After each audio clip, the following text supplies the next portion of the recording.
And so to introduce myself, my name is Jackie Nat, and I have the honor of serving as our program specialist for our RISE program at Pepperdine University. And so, just a brief overview of what we're going to talk about during this session. As for learning outcomes, you're going to learn about resilience-based and biblically sound strategies on resilience. You're also going to be able to consider how the resilience dimensions influence your life as a student leader. And then finally, you're going to also reflect on real life approaches to building your resilience. So, an overall timeline, we'll hear about what is RISE, what is resilience, and what is resilient leadership. And then we'll look at each of our 6 dimensions where you'll learn about related scripture, our 3 building blocks, and you'll get to do a self check on each dimension.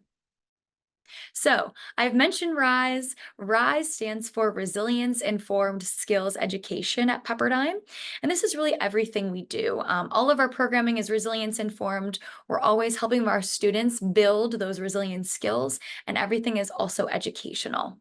And so, resilience, I've said that several times. Well, our working definition here at Pepperdine is that resilience is the capacity to make it through both expected and unexpected adversities. And then in the process of navigating those adversities, we may be stretched and changed and develop new skills that will enhance our lives. And you see here, there's an image of a rubber band. A lot of times when people hear about resilience, they think of the materials field, but a lot of our students don't always resonate with the rubber band because rubber bands do break. And so we also have this analogy of roots when it comes to resilience. When we're building those resilient skills, we're building those roots to hold us strong and firm. And yes, when the wind or a storm comes, we are going to bend a little bit, but when we've built those resilient skills, our roots are going to be deep to help us be able to navigate that adversity. And overall, when it comes to resilience and building those resilient skills, it allows us to live a life of joy, and really to be able to flourish.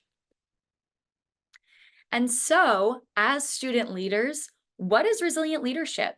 I love this quote here. It says, in a world where change is constant, and I know we see that, resilient leaders demonstrate an unparalleled ability to adapt. They view change as an opportunity for growth rather than a threat, steering their teams through uncertainties with a forward looking perspective. And I hope that you all, as you're reflecting on your own resilience, can see ways that you adapt and you see different challenges as opportunities to grow, and that you can inspire others to do the same. And so, when it comes to our RISE program, we are going to be talking about our 6 dimensions. And the reason that we teach resilience in 6 dimensions is because we want to help build a balanced and holistic defense against life's challenges. And these are our 6 dimensions, all different areas of your life, whether that be your physical resilience, social, cognitive, spiritual, service, and life skills. So first and foremost, we will be looking at the social dimension of resilience, and then you'll have some time to check in on how you've been doing. So we also will be relating scripture here. So we're looking at Romans 12:15, rejoice with those who rejoice, mourn with those who mourn, which really seems to match our lived experience too, right? Sometimes, we feel joyful, and sometimes we just don't. And so I think we also can forget that to rejoice and mourn are really both healthy things. Especially it's very true in community, when both rejoicing and mourning are directed to God. And so within our RISE program, we also have 3 building blocks in every dimension. And so we will look at each of those individually within our social dimension of resilience. The first being building intentional relationships. And so a Harvard Grant study was completed over 80 plus years, and they were trying to find out what leads to a happy and healthy life. And this quote at the top is one of their main takeaways. The only thing that really matters in life are your relationships with other people. How powerful is that? I mean, yes, it's so important to take care of our bodies and prioritize other things, but our relationships with others is what really matters. And so when it comes to this concept of building intentional relationships, do you have social support? Do you have social friends, someone who you can do fun things with? Do you have practical friends if you needed a ride to the doctor? Do you have emotional friends, people who really know how you're doing? And do you have spiritual friends, people who you pray for and you pray for them? If you felt like you have any gaps there, maybe you do want to consider making friendship development a priority. Next, we look at enhancing our social skills. So these are things like being friendly. Maybe it's looking up, smiling at someone, getting the conversation started, being able to ask those open-ended questions. Listening. So are we a great active listener? Are we really listening as opposed to trying to think about what we're going to say next? And do we make time for people? Are we not only making plans, but are we also saying yes when asked to do things with others?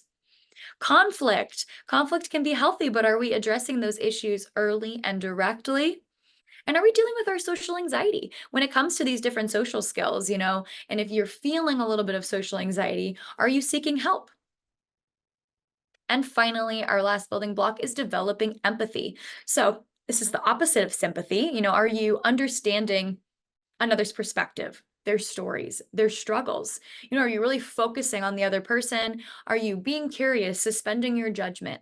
And are you listening well? And so I'm going to ask you to do this several times throughout our time together.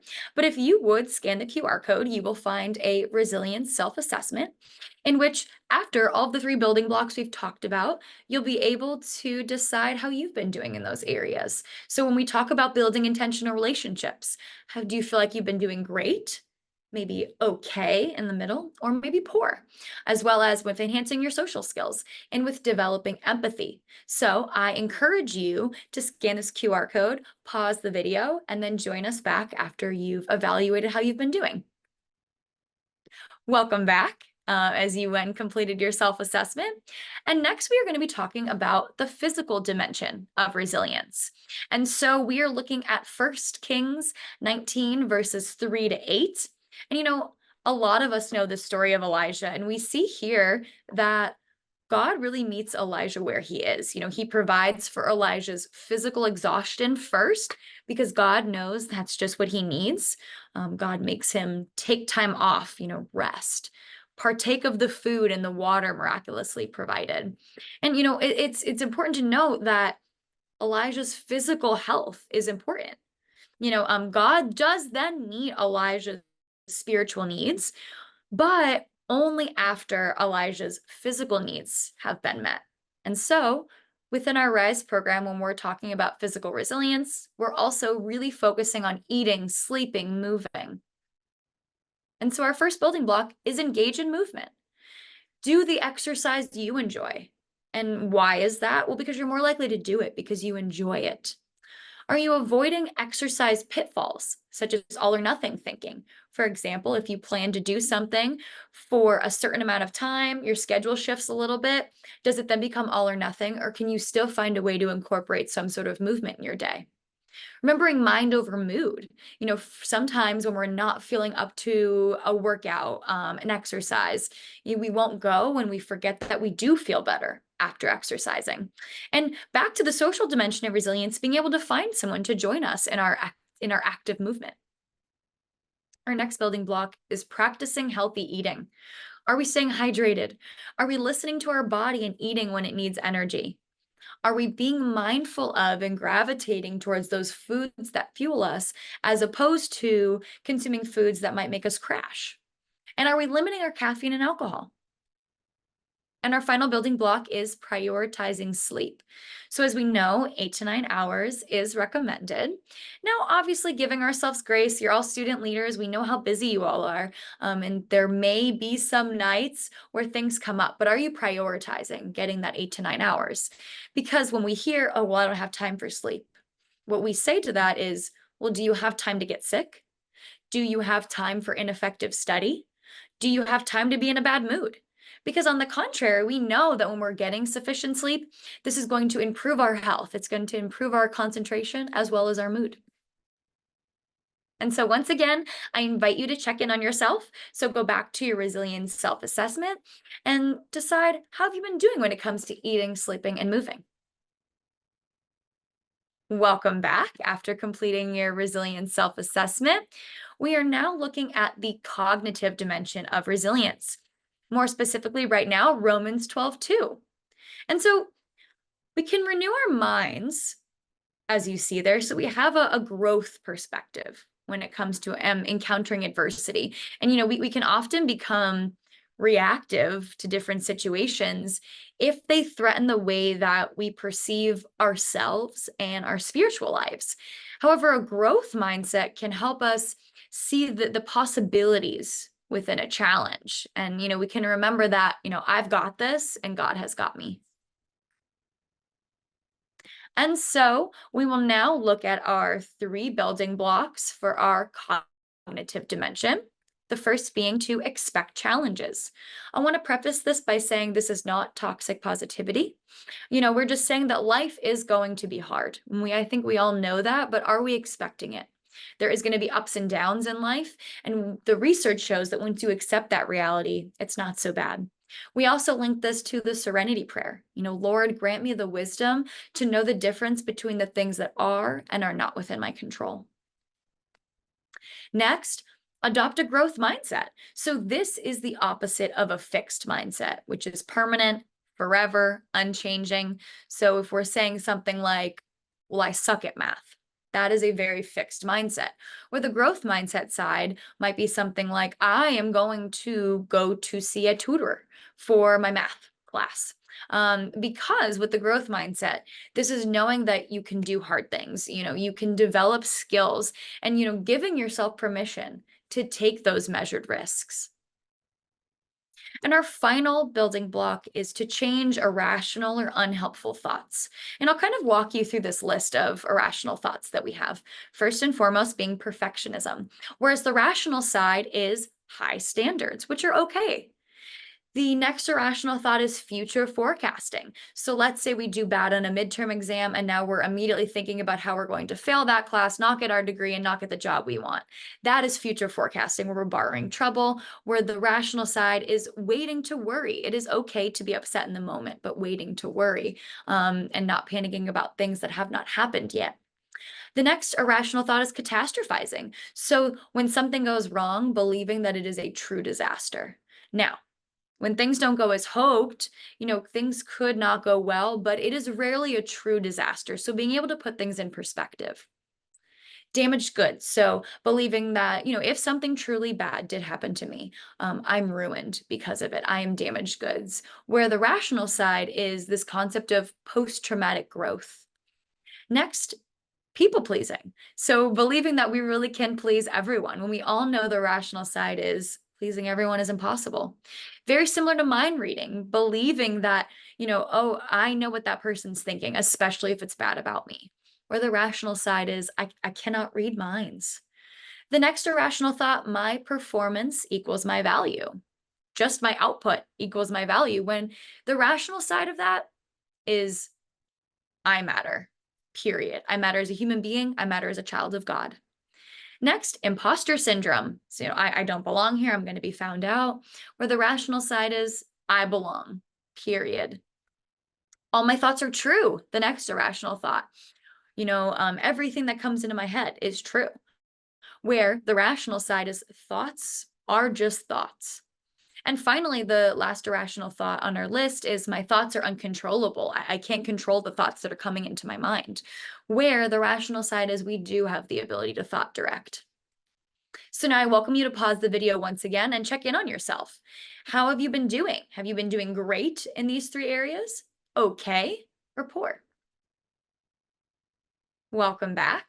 And now we are going to look at the spiritual dimension of resilience, looking at scripture, John 16:33. And so within this, Jesus is speaking about the peace that he offers us. And interestingly enough, Jesus is saying this as he's literally entering the most stressful part of his life. And so how can he speak of peace at a time like this? And it might be that the peace that Jesus offers us isn't daunted by trouble. It expects it. And it's because of the intense challenges that Jesus encountered that he is able to give us peace that overcomes trouble. And really, There's such joy within being able to find that peace, right? And so now, looking at our 3 building blocks of the spiritual dimension. Adopting a faith perspective is our first building block. So, knowing that God is always with us. We're never truly alone when we believe that we are always with our divine companion. Being able to feel gratitude and once again joy for the blessings that God have given us. And then, are you able to recognize just the eternal nature of time, thinking back to that cognitive dimension and just knowing that life has meaning beyond the current circumstances. So being able to really have that faith perspective in your life. Our next building block, engaging in spiritual practices, whatever that might look like for you. Maybe it's prayer and you're communicating with God. Maybe it's rest and you are practicing Sabbath. Maybe it's gathering and you're attending a worship service. Or maybe it's discerning and you're, reading the Bible and listening for God. Or maybe it's something like yoga, meditation, or journaling. Whatever the spiritual practice is for you. And our final building block of this dimension is joining a faith community. So, really going back to the social dimension once again, why is this faith community so important? Well, we're not alone. We're in that community of believers. We're doing life together, having those rhythms and those practices together. We belong in community. We talked about this, being able to flourish together. And we'll look at this dimension very shortly, but we serve in community, being able to exercise those collective talents. Once again, I invite you to check in on yourself.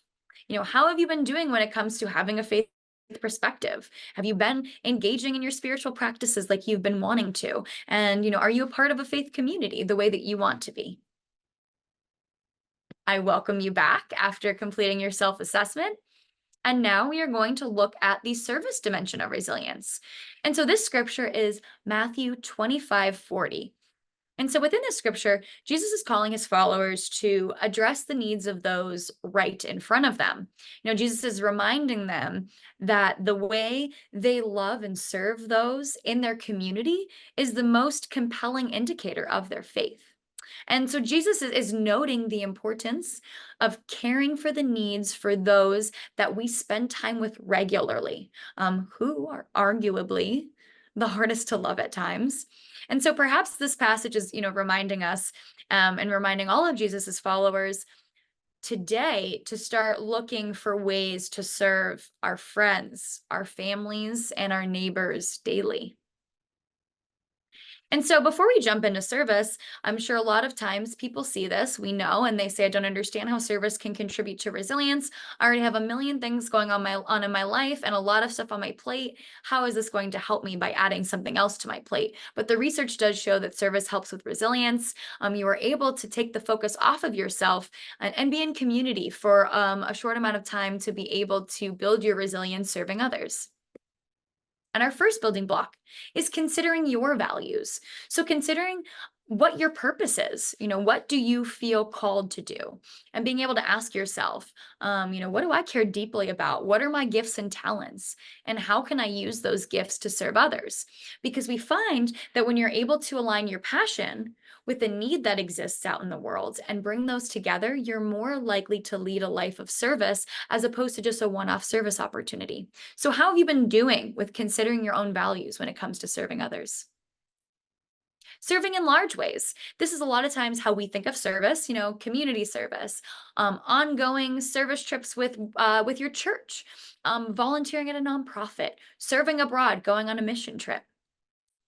But our third building block is serving in small ways. So, being there for a friend in need. Maybe a roommate is struggling and you bring them their favorite Starbucks order. That is a small act of service.